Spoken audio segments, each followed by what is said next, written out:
Big fan of his. And not an easy character in that Prisoners movie. A guy that he had like little mannerisms, like little glitches. It's just eye ticks. Oh God! I mean, you talk about the little things you just said it, Wayne. That's right there, right?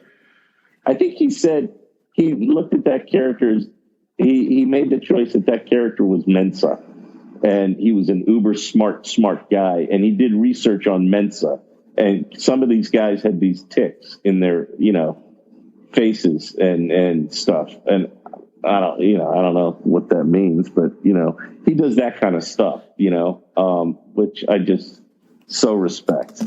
Yeah, and one movie that I really that you don't get credit for enough, and I was hesitant about seeing this because I'm like, oh, it's political, I don't want to see it. Was The Hunt, but I got to tell you, I ended up loving it. I loved it too. Yeah, I had Steve Coulter on a couple days ago. Yeah. He was in it. Steve, I like Steve. He's a good dude. Yeah, I got to tell you, I've seen a lot of performances. I loved your performance. I don't think I've ever seen anything like what Betty Gilsman did on that in that role. I thought it was one of the most badass performances by anybody. You could throw in the 80s badasses. She's right there with it. I thought I love this movie, Wayne. I loved it. Oh, I did too. And Craig Zobel, who cast me in this TV thing where I was the highest paid extra in the thing. I did like 4 episodes of it. But I love this guy, and it was called $1. It was a TV thing where John Carroll Lynch gives a brilliant performance, and then he cast me in The Hunt, and Craig recently just did Mayor of Easttown. He directed that, but he did The Hunt, and he is just so laid back and so much fun. And Betty is not only is she a badass, but she is a brilliant comedian, and in terms of like the written word, she did like this. She wrote this, what is it, op-ed piece or something in Vanity Fair or some big thing about The Hunt and the whole issue with it and the politics of it. And it was brilliantly written. I mean, she's got a mind that is unbelievable. I mean, but her humor is like a Lucille Ball. I mean, we're doing a scene where we're in the car and we run over this guy's head or whatever, and she's sitting there. And she pulls herself up, and then she just starts going,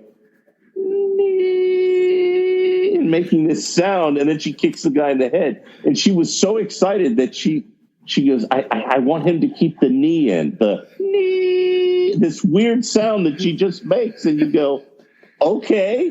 And it's so funny. You can barely hear it in the movie, but it's in there. And it's like, she's just so friggin' funny. I have nothing but great things to say about her too. I'm boring. I'm not only dishing on Ivan Reitman, and that's about it. No, man, I love hearing you talk about this, and I just have a few more questions for you. You've been so kind to me. Sure. No. John Carroll Lynch, good dude, by the way. So talented. Yeah, and, and I dare anyone to call my bluff. Watch this movie and put her against Schwarzenegger, Stallone, any of those 80s bad. She's freaking and it's legit. Like, I've never seen anybody play it off the way she did, and you're so good in it. It's just I really, it's on HBO Max right now. I would be all over it. The one movie the one show I wanted to ask you about again that I feel like people should be talking to you about. I feel it's like a life-changing show. Whether you agree with the ending, whether you don't, whether there's arguments, it's not so much what happened to the people that disappear. That doesn't mean anything. It's about how you move forward after losing someone you love or losing people you love or loss, and that is The Leftovers. One of the best shows in the history of television. Justin Theroux, super talented actor and writer. Whatever you can add on that, Wayne, I would really appreciate. Oh, no, it was really fun. In fact, I'm embarrassed to say I have not finished it. I think I was so bummed that they moved the production to Austin that I couldn't do anymore, no,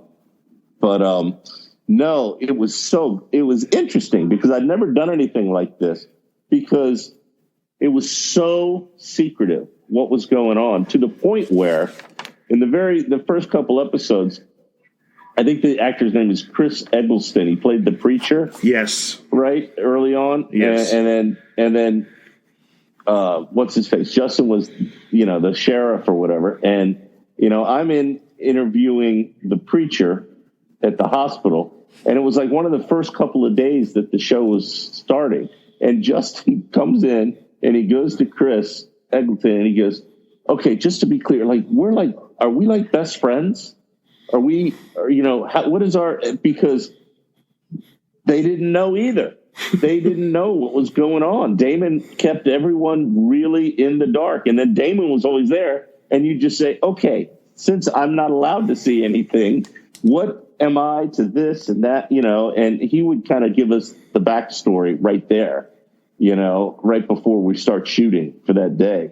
It was really, really interesting. I'm sure, once the show got going, people understood. Now I know where things are going. But at the very beginning, people had no friggin' clue, because I don't know even what they were given in terms of scripts, and it was so bizarre. But again, one of my many asshole cops I've played, but it was so much fun. It was like just great showing up, great people on set. Damon was great. It was bizarre. People would ask me all the time, so what does it mean when I go, I don't know. Just like the hunt. They go, was Don one of the guys? I go, I don't know. They didn't tell me, figure it out for yourself. I don't know.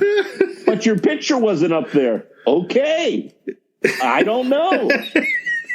My feeling is she had plenty of time. I had plenty of opportunity to kill her. So I think maybe he wasn't, but everyone else is convinced he was one of the elites. I don't know. I still don't know. Yeah. So, Damon Lindelof. And Craig just laughs when I ask him. He just laughs. Damon Lindelof, one of the great writers. Justin Theroux did write Tropic Thunder. He did not write Leftovers. I'm sorry if I. No, I know. No. I felt I mixed that in there. And Iron Man, one of the Iron Man movies, I think he wrote too. Yeah, and you talk about a guy with good looks. I mean, you could put him in a Jake Gyllenhaal category. Please. The acting, the writing. You look like that. It's like I'm like, really. I'm just going to wear a bag on my head the rest of the way. I had no shot. I'd just make him the asshole cop. Let Justin every episode go, fuck you, Lou. And that's what he does. Fuck you, Lou. So that's what okay. Oh, yeah. Fuck you, Lou. Hey, can you believe that old brother is 21 years old? Can you believe that? That blows me away, man. Yeah, that blows me away. That's well, that's when it came out. It's 22 years since we made it. You're correct. But I mean, that was freaky. That's, and still probably the one most people know me for, one of the greatest movie soundtracks I've ever purchased in my life. Oh my God. I went to the Grammy thing for that. It won the Grammy for Album of the Year. And Wayne, one of the things that, you talk about is like your role in this movie, obviously big role. It's a prolific role, especially towards the end of the movie. Is it tough to go from a role like that to like you? I feel like, again, and I'm being repetitive here, you're a guy who works his ass off. You always have. You've never given up on it. I even want to say, I heard you in an interview said you took, this might be a year old, a Helen Mirren class, a master class. Like, you're a guy who just doesn't, like, you just continue to learn, continue to plug away, continue to bust your ass. I met actors who have a great filmography and kind of, they don't cash their chips in, but they're good where they are. I feel like you're the opposite. Like, stability, you want to keep pushing yourself to that next level. Am I putting words in your mouth? No, you're not at all. It's interesting. That's wow. You did do your research, man. I mean, I have such a passion for the art of acting, and I always believe that you can learn from those, who you really respect. And so, I saw Helen Mirren on an acting, that masterclass thing. And so I joined, and said, I want to hear what she has to say. And I really didn't learn much because it was kind of tailored for someone, like just starting or whatever. Right. And I didn't get that. But I'm always listening to, there's an Instagram site that I recently just found called The Actor Speaks or whatever. And all this, whoever runs the Instagram site is clips of actors speaking about either their career or the craft or whatever. And I mean, everybody from whatever shows they took these clips from, and you've got Daniel Day-Lewis, you got Jack Nicholson, Anthony Hopkins, Denzel Washington, all my favorites, Dustin Hall, everybody, these little clips. And I always go, ooh, what's he got to say? You know, or what's he got to say? Or what is she? Kate Blanchett's on there a lot. Meryl Streep's on there. And I just love it. I'm like a sponge wanting to soak up stuff. I mean, I could tell you probably how many of the great actors approach their work, you know, because it just sticks with me. I love it. And now that I'm kind of calm and don't really give a fuck what people think on the set or whatever, it's now whenever I go on set, it's like, okay, what am I going to learn, or what am I going to try, or what am I going to, you know, within the bounds of my job. I mean, I'm not going to make something ridiculous, but, you know, I mean, it's more relaxed. I'll give you one little clip if you want, one little insight, like on A Quiet Place 2. Yep. Right? You saw the movie, right? Absolutely. Saw the movie. It was their opening weekend. Right. Yep. So I get, you know, there's the scene where I'm under the table, right? It's just at the beginning of the movie. That's all I'm in, is the beginning of the movie. Mm-hmm. And I remember thinking, okay, I really want to try something here as an actor. I know this is going to be on screen maybe 10 seconds. I said, but this is this guy's last moment on Earth. He's not going to say goodbye to his wife. He's not going to be able to say goodbye to any of his loved ones. This is it. This moment, you know, so explore that. This is your last moment alive, and you know you're going to die. And so I'm, you know, and John is leaving me alone, and I'm trying to churn up all this stuff and blah, blah, blah. And I get under the table, and it goes, I'm exhausted by the time it's over, you know. And I remember thinking, and John said, do you want to see it? I went, no. Do you want to do it again? I said, no.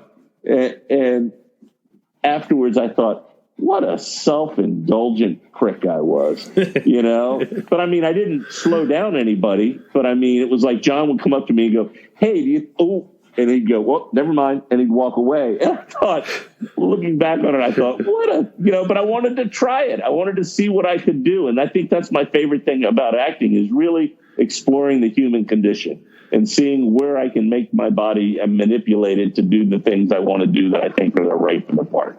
But anyway, that was a little story to say I was a self-indulgent asshole. Yeah, that's great. That's great. Yeah. Let me ask you, Lincoln, right. Pressure portraying historical figures, Emmy versus guys. And I've asked this question to other actors, you know, people a character that you might create out of your back pocket or experiences or memories versus somebody that actually existed. Any pressure there? Any more difficulty there? Well, I mean, I knew that Bluff Wade wasn't going to be a major character in this film, right, as Thaddeus Stevens was. But I also felt like, you know, if I'm going to do my job, I need to find out everything I can about Bluff Wade, you know, and who this guy was. And it's a fascinating journey. And I do think it just feeds into any semblance possibly of authenticity, at least that you know this about this person, you know, this is them.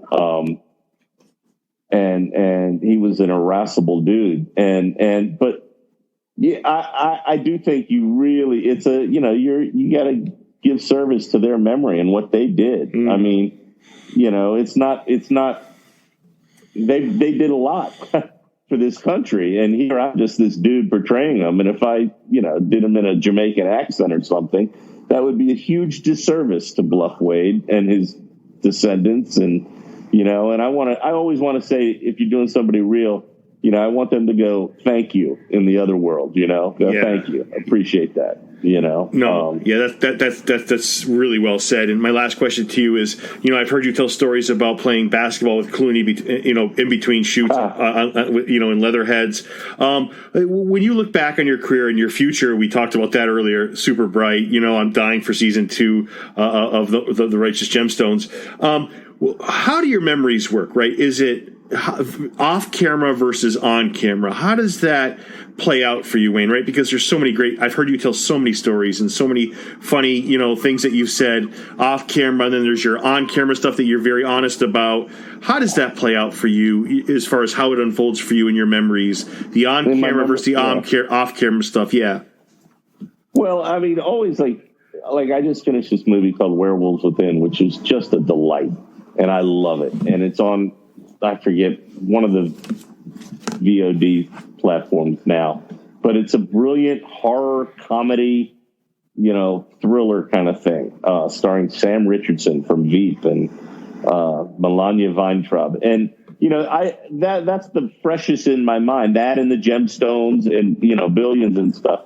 But looking back on the career, on camera stuff, I immediately go to, Oh Brother, because I had some huge moments in that and the memories of that and taking the leap, because I still to this day don't know how I got that audition. And it's just that my first day on the set of a big movie was my big speech where they carry me out with a rail. And I'm on set with every lead in the film. And my first moment in that is coming in to say good morning to Holly Hunter, before we start. And she's wearing white and I have a cup of coffee. And I come kneel down to her, and George Clooney comes barreling in next to me, bumps into me, and the coffee spills all over Holly, her white out. And I went, oh my God, this is my first impression, and I was so, whatever. But I mean, those memories come flooding back because I remember going, all right, they fucking hired you. They're the idiots. So you got to go make this work. And you just jump and you leap and do it. And it turned out well. But I mean, I'll remember that. But then a movie like Leatherheads, I remember all the off camera stuff because it was such a camaraderie with those guys, and it was like a big, almost a fraternity party, playing basketball and going out partying at night. We were the big deal in Greenville, South Carolina, and then other movies, I can't even remember off-camera stuff because, like, Prisoners was such an intense film and was only shot on shitty days. Denis did not. If you look, it's not a sunny day. Always snowing. Movie. I feel like always snowing. It's either or overcast or raining, or he got pissed off if it was a nice day. He would shoot interiors and say, "We're not shooting outside today because it's too nice." So I remember stuff like that. And Apollo 13, I remember pretty much behind the camera stuff as opposed to, because, it was another big fraternity, 40 mission control dudes, having a blast with Ed Harris and all those guys, And Ron Howard letting you eat on camera. Oh yeah, Ron Howard. Hey Ron, can I? I mean, he's open to all that stuff. Seems like such a good dude. Oh, he is. He's Opie. Yeah. He's just a regular, genuinely nice man. I never heard him raise his voice. And so I don't know if that answers any of your questions. Absolutely. But I usually, there are only a few that I had just remarkable times off camera, but I guess there are a few performances that really haven't gotten any notice that I go, oh, I really love that, but the movie in itself sucked, but I thought that was a really good performance, and I remember, that was a movie called Breathless, which was, I loved my performance in it a lot, but the movie, and it starred Val Kilmer, Ray Liotta, me, Gina Gershon, and Kelly Giddish. That was it, and it was a horrible movie. All in all, but my 15 minutes, I thought, damn, I really like it. And that's not easy to do, to say, I like that.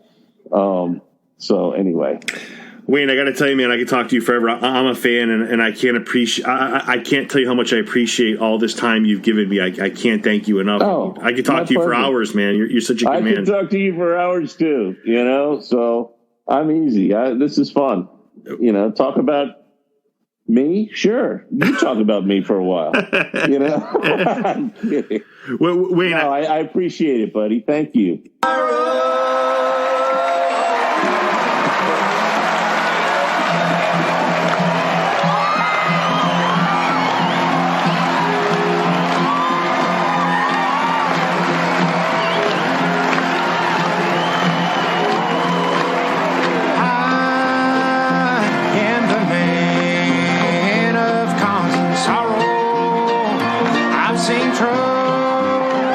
Hot damn! This is South Motor Boy!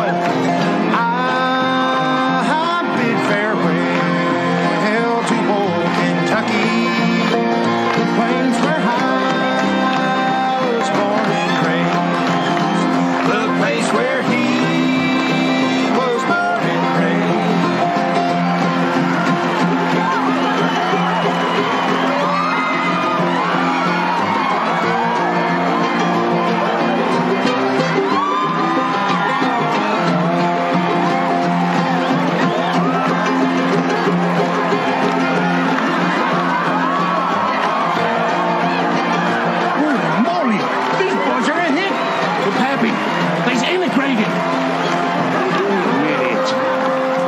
So I guess folks don't mind Asian degraded. You miscegenated. All you boys is miscegenated. Give me a microphone. Oh, give me a microphone. Give me a microphone. These boys is not white. These boys is not white. Hell, they ain't even old-timey. Look, I happen to know, ladies and gentlemen, that this band of miscreants here this very evening interfered with a lynch mob in the performance of its duties. Well, yeah, it's true. See, I belong to a certain secret society. I don't believe I gotta mention its name, you know. Let him play. And these boys here, they trampled all over our venerated observances and rituals. Now, this here music is over, all right? And I ain't no... Hey, Andy, listen to me. Folks, listen to me. These boys desecrated a fiery cross. We're all having a good time.